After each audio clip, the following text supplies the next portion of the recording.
Hi everyone, my name is Dan and I'm a crypto passionate like most of you. This is basically my first video. English is not my first language, so you might hear me stuttering a lot the first videos or so. I won't be post editing the video very much because I don't have a lot of time.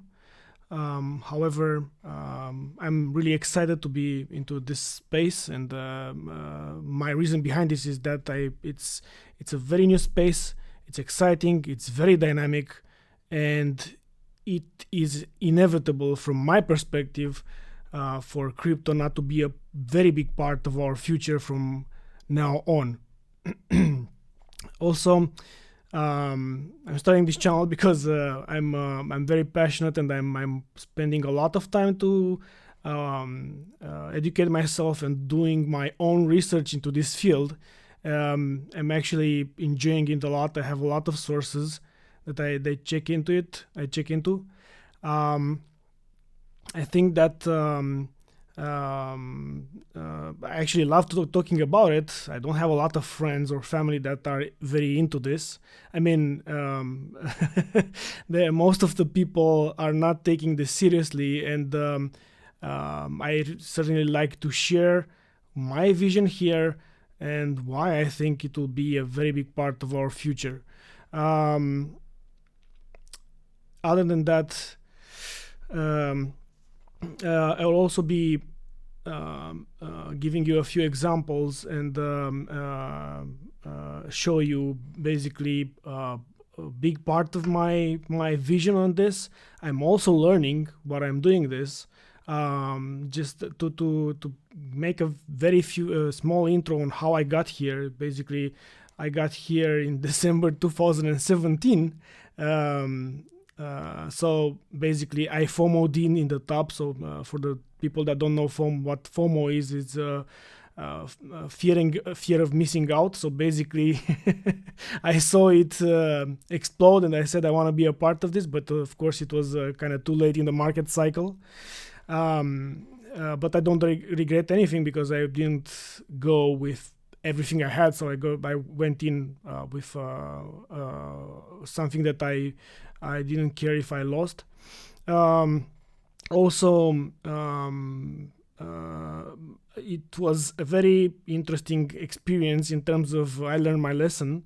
And I tried to learn since then. I actually wanted to invest in September or October 2017, but when I wanted to do that, all the exchanges were validating your account very, very slow. So the only exchange that managed to validate my account at that point was eToro, and that was in December. So then I FOMO'd in, even if I wanted to go since September. Well, that's life. It's no problem.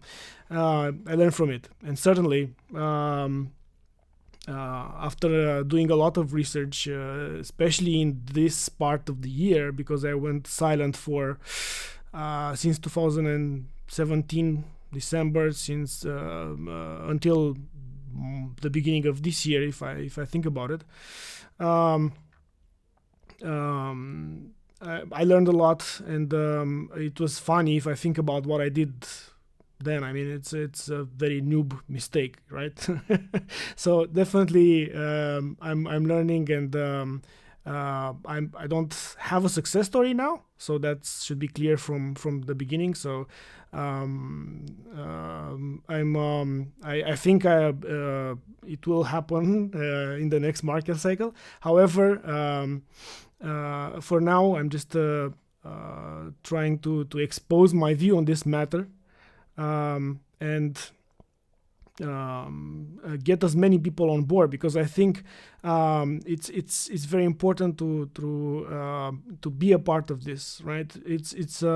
It would be a shame to lose it again, to lose the opportunity again. I mean, I'm working in IT, and I'm working in IT since 2007. And if I think about it, I'm actually a software engineer. If I look in the history, I'm thinking, why the hell didn't I get into crypto sooner, right?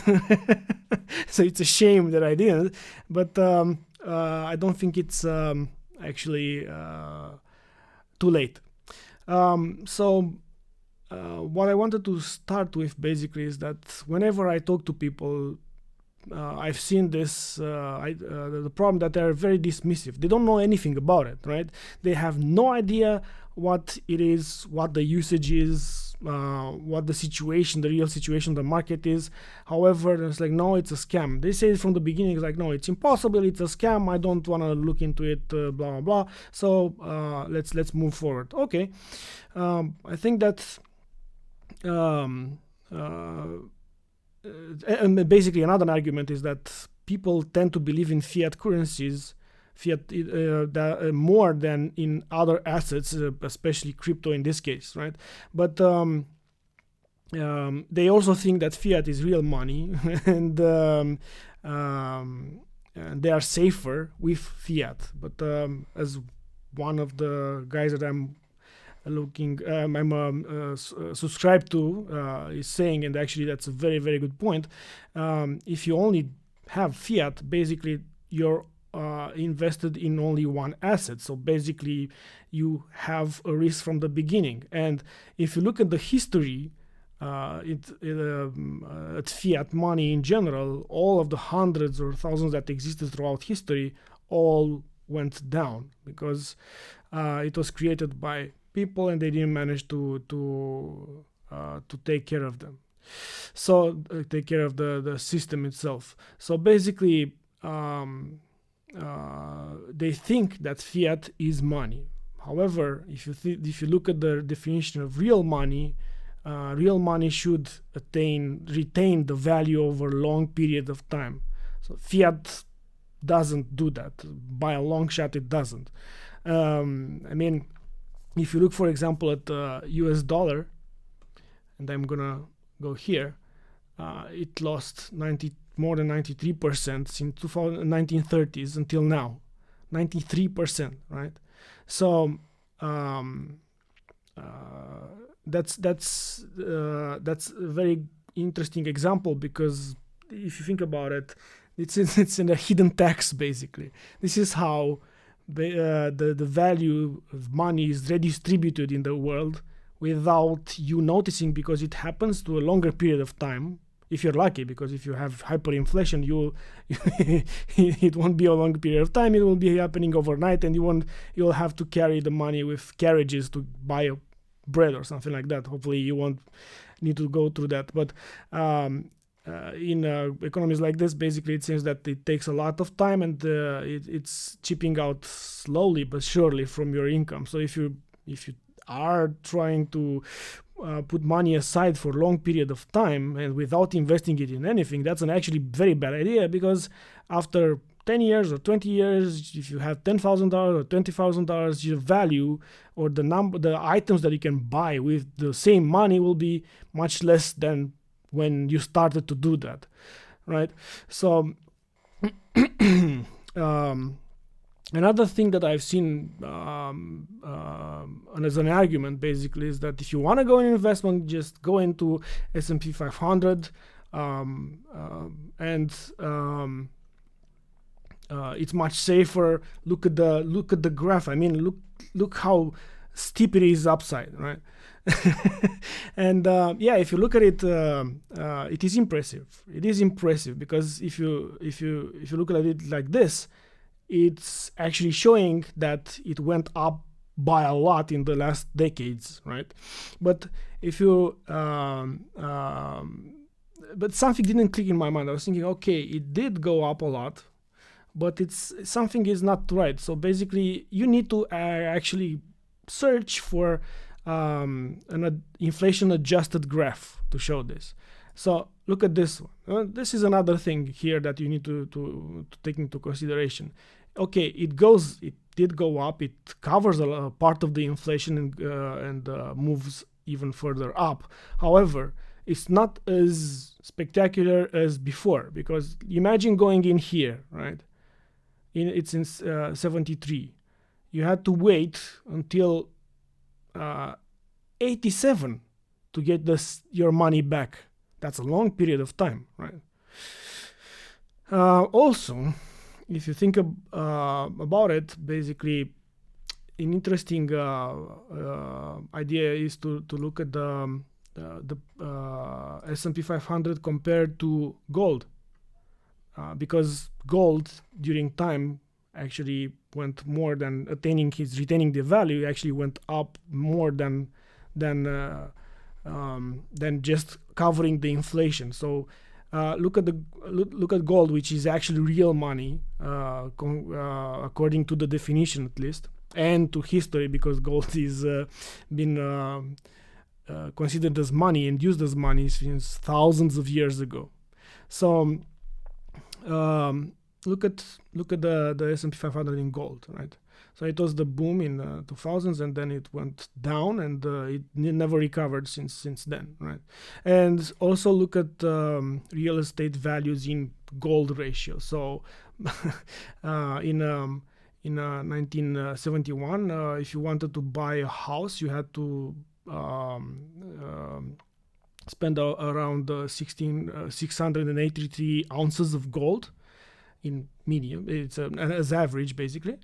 And now you for an average you have to spend 177. So basically the houses actually you have to spend less gold to buy a house. So that's an interesting thing to look at when people are saying that fiat is worth that you need to save your to do the savings in fiat currency. I don't think it's a very smart choice, right? I mean, if you want to have like a backup, yeah, of course, you need to think about a couple of months when you actually need cash, or a backup period until you get a new job, for example. That's right, but don't think about it for life savings. Doing it in fiat, that's a very, very bad idea. Okay. Another thing that I wanted to go through is that if fiat is not real money, as we discussed now, and going back to that, just to go back to punctuate it a little bit further, the dollar lost 93% of its values in 1930s. $100 from now would be worth $6.48 in 1930s. Or another way to put it, the value of $100 in 2020 is the same value of $6 in 1930s. So throughout history, 600 fiat currencies were created and all failed throughout history. Gold and silver managed to survive thousands of years, though. So Bitcoin is definitely new. We only have a decade. So basically, it's a very short period of time. You cannot say it retains the value over long periods of time, because one decade is nothing compared to the thousands of years that we have to compare against the gold and silver. However, one thing that is sure is that in the last decade, Bitcoin is officially the best performing asset. It is the best performing asset. Not gold, not oil, not silver, not anything, not the stock market, nothing else. Bitcoin is the best performing asset. Well, we'll have to see if it passes the test of time, of course. One thing you have to know about me, I'm not very emotional. I'm not emotionally attached to one cryptocurrency. I like the technology. I won't be a hardcore fan of one and starting to ignore others just because I'm a fan of one. I mean, I've seen a lot of people that are invested in only Bitcoin and they're trashing any other project there, and it's I don't think that's a good idea, actually. And the only thing that they will that is actually against their own interest, if you think about it, on the long term. You have to understand what other projects do, and the fact that there won't be one to rule them all. There will be many. How many? We don't know. Probably a lot of them will disappear in time, especially after the clarity in regulations, everything like that. However, keep your mind open.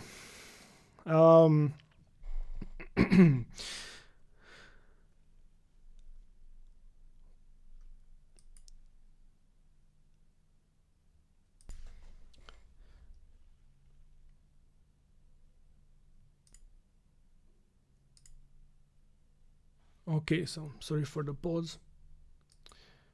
I hydrated. Okay, so another thing that I wanted to mention is that, as I said, I think the future holds crypto, right? And this is starting to be more obvious from day to day. I think that if you didn't actually look at the latest news on the global actually news, it's important that you notice that an historical event actually happened in the last months.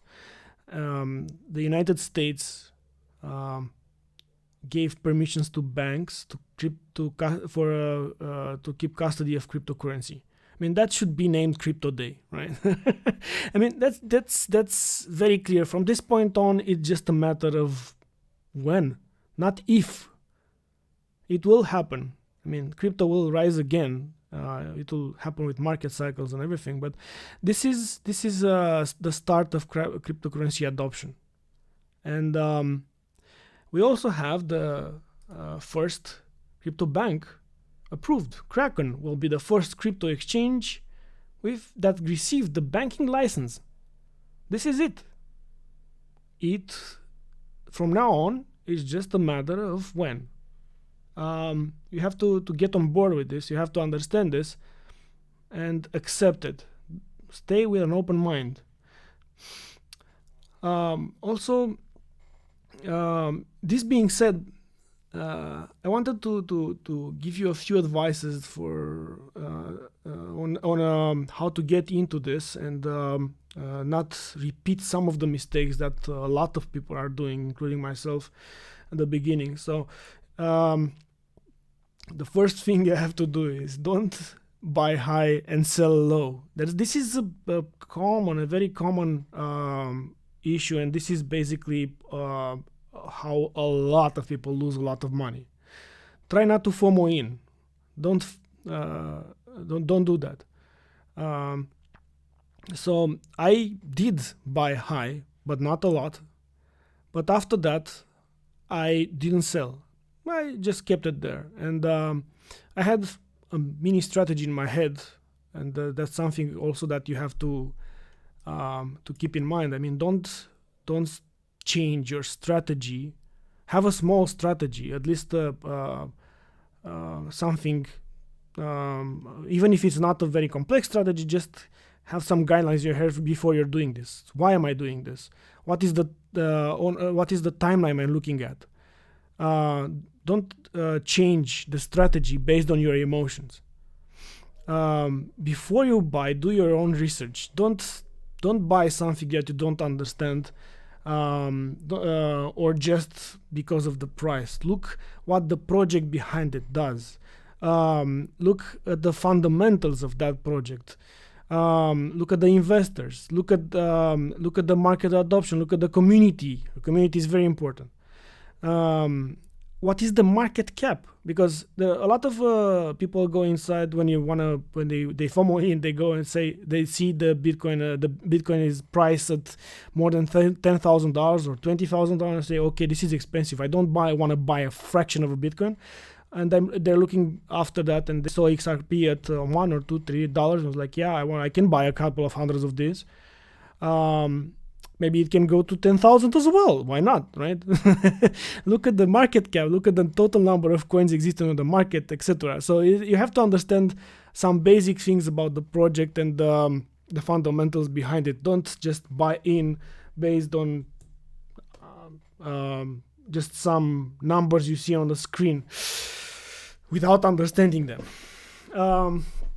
Another thing, very important thing, is don't invest more than you can afford to lose, because it's in this case I'm pretty sure that the things are going up, but at one point we don't know when. However, don't invest more than you can afford to lose. It might happen. I mean, there are a lot of variables in the global market, including the pandemic and the economical crisis that is going on and will only increase from now on. So keep that in mind. Also, if you're new into this, avoid day trading. That's basically, from a statistical point of view, people that do that lose money. Try to dollar cost average. It is safer. I mean, for example, you choose a project, let's say XRP. I am a fan of XRP and Ripple, to that matter. Yeah, they're different, but Ripple is using XRP. You look at the fundamentals. Look, why do you want to invest in that? Because I believe, for example, that it's better to work with the system than against the system, because banks are not going to disappear overnight. You have to improve the existing system. That's my case. However, do it with any other project that you invest in.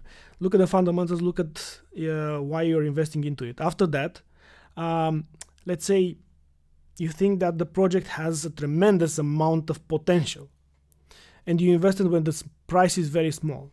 Let's say with XRP, $1, you invested at $1, and now it's 0.2. What are you going to do? Sell? From my perspective, it would be a bad move. You just have to dollar cost average in. Buy more if you can, of course. Buy more at lower prices. Why? Look at the fundamentals behind it. Do you think that it has less potential? Something happened in the company strategy, the security of the XRP coin itself? If not, that's just the market. Every crypto now is based on speculation. We don't have utility yet. Utility didn't kick in. Everything is based on speculation at this point. So look at the market. Don't panic on the big moves. Look at the entire market. Look at S&P 500. Look at the DXY for seeing the inflation for the dollar, the US dollar. Look at Dow Jones. Look at gold. Look at silver. Look at other cryptocurrencies, especially the big ones that and Bitcoin, of course, which actually dictates the market. I mean, you have to accept that for the moment, with a few exceptions. Bitcoin actually is dictating the market. Learn about the market cycles. Look in the past. Don't panic on big percentage losses, and don't get too excited by a few tens of percentage gains. I mean, I saw someone at one point saying, I already made 40%. Should I sell? Well, this is crypto. If you're excited for 30-40%, maybe you should move in another market, another asset. Don't chase other assets. I know it's hard. Look at XRP, for example. It is a lagger. There are others that grow a lot. Actually, there are thousands of crypto projects that appeared in the meanwhile. You don't have the time, and you cannot research all of them. There will be inevitably, if you invest in one, there will be inevitably another one that you will see around you, that the hype, with very much hype from a lot of people, because it grew a lot, and it exploded basically overnight with hundreds, thousands of percentages. The worst thing you can do is look at your asset, which is stalling, sell it when its price is low, to buy something that already exploded overnight. You will lose money, or make a lot less money than you would have if you had more patience. So,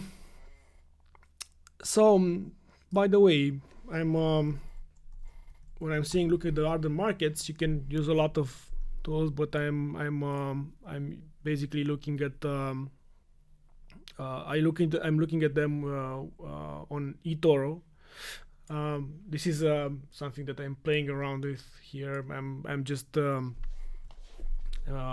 I had some tutorials made on TA, but other than that, I'm just playing around now. So just wanted to say that it's nice. The TradingView platform is nice. It has a lot of information here. You can do a lot of stuff here, and if you look at the technical analysis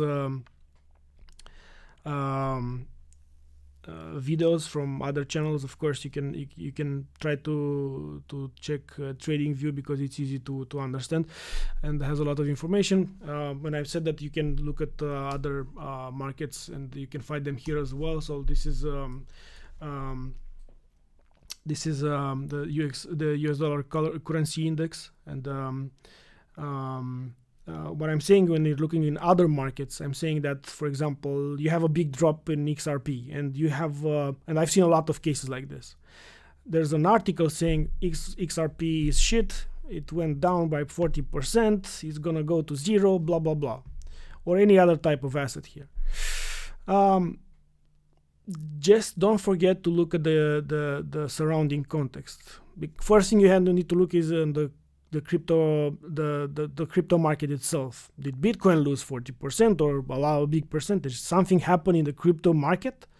Look at Bitcoin the first, and then Ethereum and stuff like that. Then look at the other indicators, the other parts of the markets. This is an interesting thing to see here, that in the last cycle, this is actually something that I've seen in Blockchain Backers blog. The last time we had a very big rally in crypto, the DXY went down a lot. So basically, when it went down, crypto went up.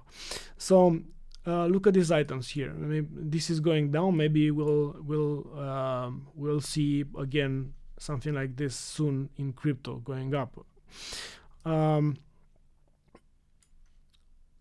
Okay.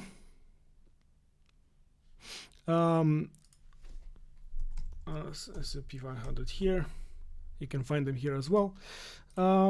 So I think that is it for today.